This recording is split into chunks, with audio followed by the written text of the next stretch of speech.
pessoal! Hoje vou resumir o filme Assassino Virtual, de 1995, estrelado por Denzel Washington. Então preparem-se para uma trama eletrizante e cheia de adrenalina. O filme começa mostrando um dia normal na estação de metrô de Los Angeles. Mas quando os agentes Parker e Donovan chegam, eles chamam a atenção com suas roupas estranhas e chamativas. Daí eles saem correndo e vem uma estátua de holograma alertando os moradores sobre um assassino na área.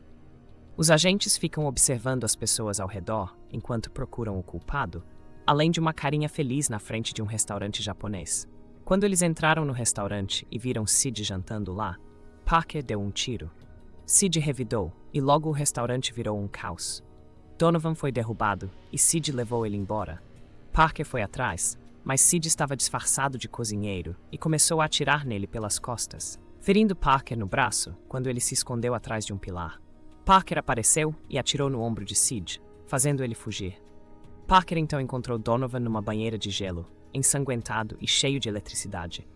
Sid o emboscou de novo e o jogou contra um pilar antes de empurrar o ferimento de Parker, fazendo ele desmaiar. Donovan também sumiu enquanto curava o próprio ferimento. Nesse ponto, descobriram que tudo o que aconteceu foi uma simulação que deu errado. Parker e Donovan estavam tremendo nos assentos de tanto desconforto, então os cientistas os desconectaram imediatamente. Parker parecia estar bem, mas Donovan morreu por causa dos efeitos colaterais. Os superiores castigaram Daryl, o desenvolvedor, por não ter um sistema à prova de falhas, mas Daryl disse que alguém estava mexendo no programa dele. Parker foi então algemado e mandado de volta para a prisão. Acontece que eles estavam testando o programa em presidiários e todos os voluntários tiveram a pena reduzida. Parker, um ex-policial que cumpria pena por ter tirado a vida de pessoas em um caso, disse ao chefe de polícia Billy que Sid trapaceou. A eletrocução não deveria ser uma arma disponível na simulação, e Parker queria verificar o computador para ter certeza. Mas Daryl empurrou Parker e quase começou uma briga. Os guardas tiveram que intervir e levar Parker para fora. Parker voltou às verificações de segurança da prisão. Mais uma vez, seu braço mecânico foi verificado. Então, eles abriram uma porta diferente da habitual. Parker se viu cercado por prisioneiros em suas celas, que o insultavam por ser um ex-policial. Um condenado saiu e acusou Parker de ter matado Donovan. Ele atacou Parker com uma faca. A luta começou. No início, parecia que os dois estavam iguais. Mas logo Parker dominou o condenado e o executou em segundos. Os policiais tiveram que bater em Parker para arrastá-lo para longe. Enquanto isso, Daryl estava falando com Sid. Daryl foi quem alterou o programa para executar Donovan. Agora, os superiores queriam desligar Sid. Sid admitiu que foi incrível aniquilar uma pessoa real. Ele afirmou que não podia mudar quem era, mas se recusou a ser desligado. No dia seguinte, Parker foi avaliado psicologicamente pela psicóloga criminal Madison. Quando a Madison perguntou sobre a simulação, o Parker admitiu que descobriu o Sid por causa do rosto sorridente no prédio. A Madison também queria falar com o Grimes, o assassino que matou a família do Parker e cortou o braço dele. O Parker estava preso por matar o Grimes por vingança, mas jurou que nunca mais mataria ninguém, porque a família dele já estava morta na sala de simulação. O Clyde, um técnico, estava curtindo a Sheila, uma IA parecida com o Sid que oferecia entretenimento adulto. O Daryl interrompeu o show abruptamente para fazer uma proposta para o Clyde. Eles poderiam dar vida a Sheila, combinando a tecnologia nanotecnológica Android do Clyde com a programação de IA superior do Daryl. O Clyde gostou da ideia e saiu para configurar. O Sid, então, chegou na tela para brincar com a Sheila. Antes de se juntar ao Clyde no colo dele, o Daryl pegou o módulo do personagem do Sid e colocou na caixa da Sheila. O Clyde pegou o Daryl desprevenido com uma cobra, mas não era real. Era feita de nanotecnologia. O Clyde cortou a cauda dela e eles usaram um vidro para observar ela crescer de novo em segundos. A única maneira de destruir o Sid era desinstalar o módulo do personagem dele. O Clyde então mergulhou o módulo do Sid em um líquido azul, confundindo-o com a Sheila. Depois de alguns minutos, o material azul formou um ovo estranho, e quando chocou, o Sid emergiu e rapidamente matou o Clyde. O Daryl fugiu aterrorizado, e o Sid colocou o corpo novo dele à prova. Ele cortou o dedo depois de algumas manobras, mas logo ele voltou a crescer com a ajuda de um vidro. As câmeras de segurança ajudaram os policiais a descobrir o que aconteceu. O Billy convenceu as autoridades de que o Parker era o único que conhecia o Sid o suficiente para prendê-lo. Eles ofereceram um acordo ao Parker. Se ele capturasse o Sid, ele receberia o perdão e a liberdade, mas seria rastreado com um implante de microchip, impossibilitando a fuga dele. O Parker recebeu de volta o distintivo e o rifle depois do tratamento, mas ficou infeliz ao saber que a Madison iria com ele. Nesse ínterim, o Sid aniquilitou uma família inteira na casa deles e pegou algumas roupas novas antes de partir. O Parker e a Madison chegaram rapidamente ao local do crime e descobriram que o Sid também tinha pegado uma pistola. Madison viu marcas de digitais e sangue nas paredes e achou que já tinha visto aquilo antes. Sid parecia estar reencenando assassinatos históricos. Eles examinaram o laboratório e descobriram que Sid foi projetado com as personalidades de mais de 200 assassinos, incluindo Hitler e Grimes, o que deixou Parker puto. Sid foi para uma boate à noite que tinha um efeito legal nas telas, que usavam os rostos das pessoas da multidão. Ele ficou se admirando nas câmeras depois de flertar com uma dançarina. Sid viu que o barman era um robô e achou tão ofensivo que atirou nele. Depois, ele obrigou todo mundo a se ajoelhar e matou quem tentou fugir. Em seguida, ele convidou uma mulher para filmá-lo enquanto ele começava a machucar outras pessoas para gravar seus gritos e construir uma sinfonia com base no sofrimento delas. Enquanto isso, Parker foi para a casa de Madison ver como estava a filha dela, Karen. Madison ligou para Billy para descobrir por que Grimes sequestrou a família de Parker e se ele era um ativista político. Parker foi pego mentindo sobre seus objetivos, então Grimes sequestrou a família dele para desestabilizar ele. Parker recebeu o relatório da situação de reféns de Sid, então ele fugiu com Madison. Mas a estrada estava bloqueada por um acidente, então ele saiu do carro e correu para a boate. Só que os policiais chegaram primeiro e interromperam o show de gritos de Sid. Ele atirou em todos eles em segundos. Logo, Parker apareceu e começou a atirar em Sid, feito um louco. Mas os ferimentos não incomodaram Sid. Ele simplesmente pulou em cima de Parker e fugiu no elevador. Sid roubou um carro da polícia, mas Parker conseguiu alcançá-lo e pular no capô. Infelizmente, Sid dirigiu rápido o suficiente para derrubá-lo e nenhuma das balas dele acertou o alvo. Madison pegou Parker no carro dela e eles perseguiram Sid, que estava comendo vidro quebrado para curar os ferimentos. Sid usou o rádio para provocar Parker e Madison, enquanto batia em outros carros na estrada só por diversão. Eventualmente, ele viu que a estrada estava bloqueada, mas ele simplesmente bateu o carro dele nos outros e esperou que Parker viesse atrás dele, provocando-o ainda mais enquanto fugia. Infelizmente, Parker também bateu o carro e Sid escapou pulando a ponte.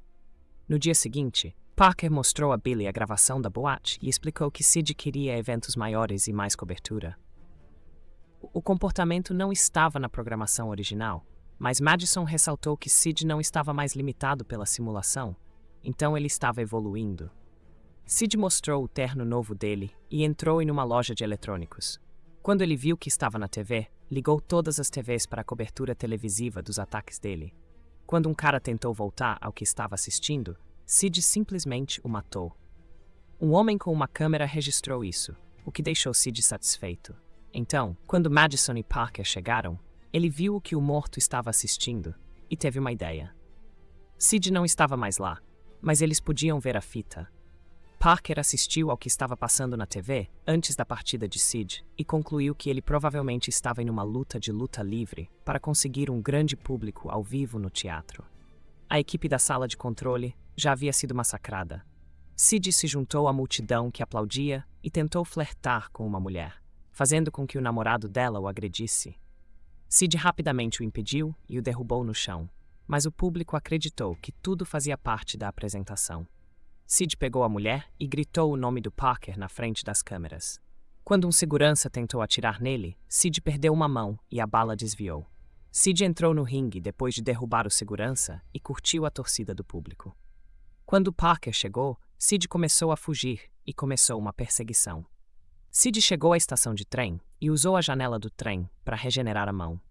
Quando Parker chegou, Sid raptou outra mulher para usar como escudo.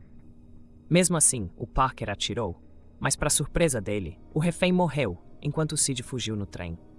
A polícia prendeu o Parker imediatamente, enquanto a Madison examinou o corpo, só para descobrir que o falecido tinha levado um tiro pelas costas, indicando que o Parker não era o autor do crime. Ela avisou o Billy sobre isso, mas ele estava cético. O Parker relembrou o dia em que perdeu os entes queridos enquanto era levado de volta para a prisão numa van da polícia. O Parker aproveitou a distração do Grimes, sendo interrogado pela TV, para invadir e encontrar a família dele, que estava presa numa sala com uma bomba.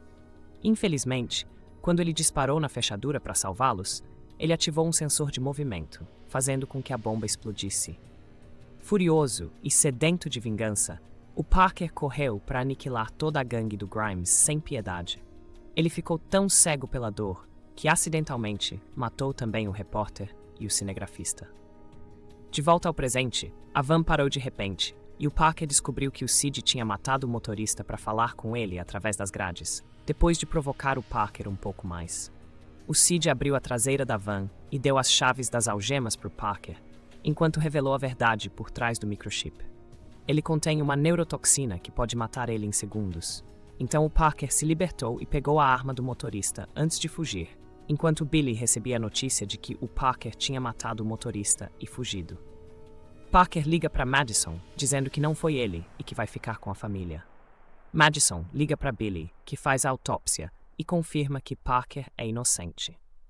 Billy fica puto e vai para a sala de controle destruir o sistema antes que os chefes ativassem a toxina. Enquanto isso, Madison sai de casa para ir atrás de Parker, sabendo que Sid está vindo atrás da filha dela. Ela encontra Parker no cemitério e eles discutem a motivação de Sid, percebendo que ele quer fazer um evento público grande para o próximo passo. À noite, manifestantes cercam um estúdio de TV que está fazendo uma entrevista ao vivo importante sobre leis de imigração. Sid entra escondido e, depois de matar todo mundo na sala de controle, ele muda os computadores para projetar uma imagem assustadora que ele chama de Death TV. Sid mata o convidado especial na frente das câmeras e a audiência começa a subir. Em seguida, ele mantém os funcionários como reféns e anuncia que a próxima vítima dele vai ser a Karen, que está trancada num lugar secreto. Quando Parker e Madison chegam ao canal, Madison tem um ataque de nervos por causa da filha, mas Parker promete salvar ela. A polícia chega e abre fogo contra Parker, mas ele consegue fugir no elevador. Daryl sai do esconderijo para observar a criação dele, então Madison atira nele. Sid continua falando para a câmera, provocando outro massacre, quando a conexão cai. Parker aparece e atira em Sid, que foge pelo teto. Parker o persegue e atira nele. Um helicóptero da polícia chega e começa a atirar em Parker, mas Billy chega e ordena que o helicóptero pare. Parker retoma a perseguição. Sid é atingido por muitas balas, mas ele não desiste. Eles chegam ao telhado e começam a lutar. Eles saltam e caem, mas Parker segura um fio e consegue salvar Sid. Sid empala Parker em cacos de vidro e perde alguns membros, mas Parker consegue tirar o módulo dele. Madison chega com Daryl, que explica que se destruírem o módulo, não vão saber onde Karen tá. A cena no telhado se repete, mas dessa vez Sid joga Parker na rua, matando ele. Madison aparece e não consegue atirar em Sid, que pega ela e leva até a filha. Parker se levanta vivo porque na simulação, Sid não consegue perceber. Sid diz que Karen está dentro de uma gaiola de ventilador no telhado do estúdio. Parker aparece e pede para Billy desligar a simulação. Madison é libertada, mas Daryl espanca Billy até a morte antes que Parker possa ser libertado. Sid usa o controle dele sobre o mundo para distorcer o cenário e mandar Parker para o mundo sensorial, onde ele sente muita dor. Madison acorda e atira em Daryl, libertando Parker da simulação. Parker subiu no topo do armário e empurrou o ventilador para dentro, sem medo da lâmina cortar o braço de metal dele. Depois, ele se aproximou da Karen, mas viu que ela estava sentada no interruptor e que, se ela se mexesse, a bomba explodiria. Parker teve uma ideia depois de desviar dos sensores lasers que o Sid tinha deixado. Ele viu um bilhete no computador com o cronômetro da bomba ligado. Parker conectou uma conexão do braço dele no computador, fazendo com que o cronômetro ficasse travado. Agora eles tinham tempo de sobra para esperar a equipe antibomba, que chegou logo e desativou o dispositivo. A Karen se reuniu com a Madison. Parker subiu na beirada do telhado e jogou o módulo do Sid na rua, onde foi destruído por um carro que passava. Bom, espero que tenham curtido o vídeo. Não esqueçam de se inscrever e ativar o alerta para ver mais vídeos como esse. Até mais!